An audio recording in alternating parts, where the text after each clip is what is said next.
اور ان کے لاہور میں اسلحے پکڑے گئے ہیں، ان کے وزیروں کے ہاں پکڑے گئے ہیں، مسلح طور پر داخل ہونے کی بات کر رہے ہیں، ان کے وزراء ایسی گفتگو کر رہے ہیں جیسے کہ پی ٹی آئی کوئی دہشت گرد تنظیم ہو۔ لانگ مارچ ہے وہ ٹھس ہو چکا ہے۔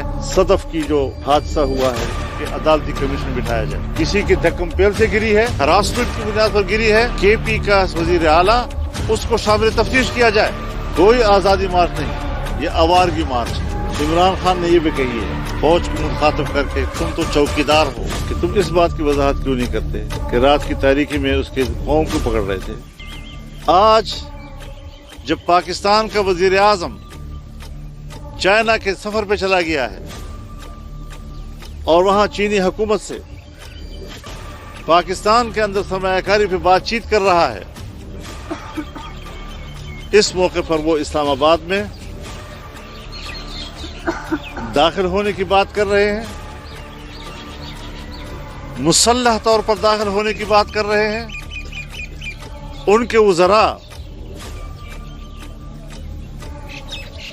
ایسی گفتگو کر رہے ہیں جیسے کہ پی ٹی آئی کوئی دہشت گرد تنظیم ہو جو سیاست اور دلیل پر یقین نہیں رکھتی، اسلحے کے استعمال پہ یقین رکھتی ہے اور اسلام آباد میں داخل ہو رہی ہے۔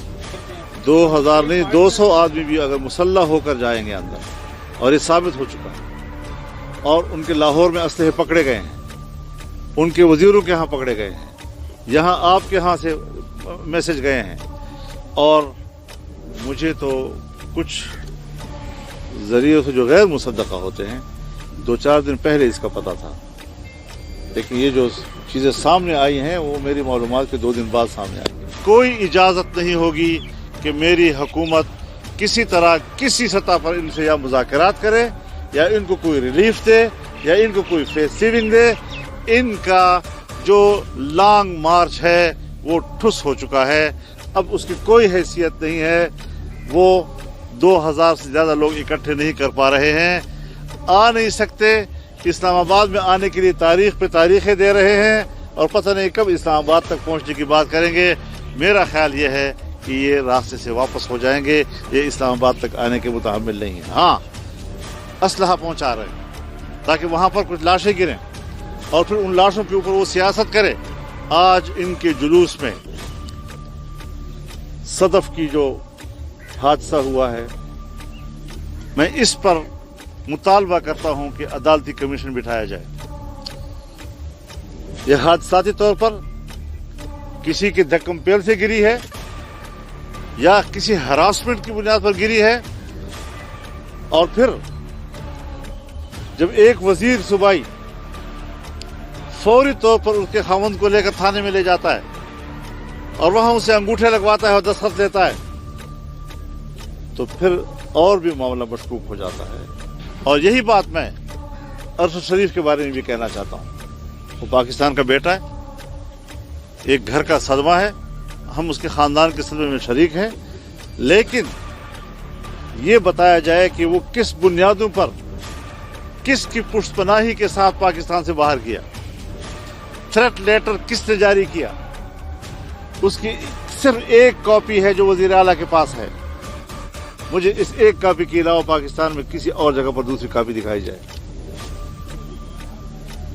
کس سازش کے تحت اس کو باہر لے جایا گیا؟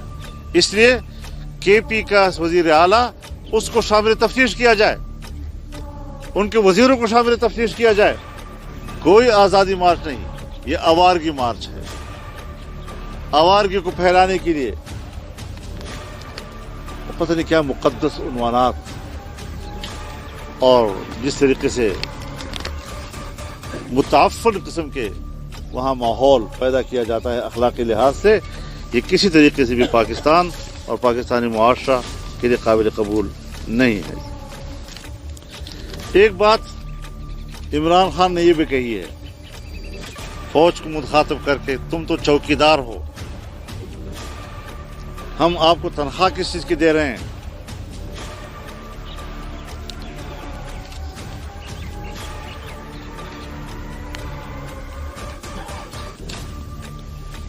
تو ہم بھی آپ سے پوچھنا چاہتے ہیں کہ تم اس بات کی وضاحت کیوں نہیں کرتے کہ رات کی تاریکی میں اس کے پاؤں کیوں پکڑ رہے تھے؟ اور یہ چاہتا ہے کہ میری مرضی کا آرمی چیف آئے. کیوں تمہاری مرضی کا آئے گا بھائی؟ اور اگر میری مرضی کا نہیں آتا تو مارشل لا لگ جائے. ایسے حالات پیدا کرنا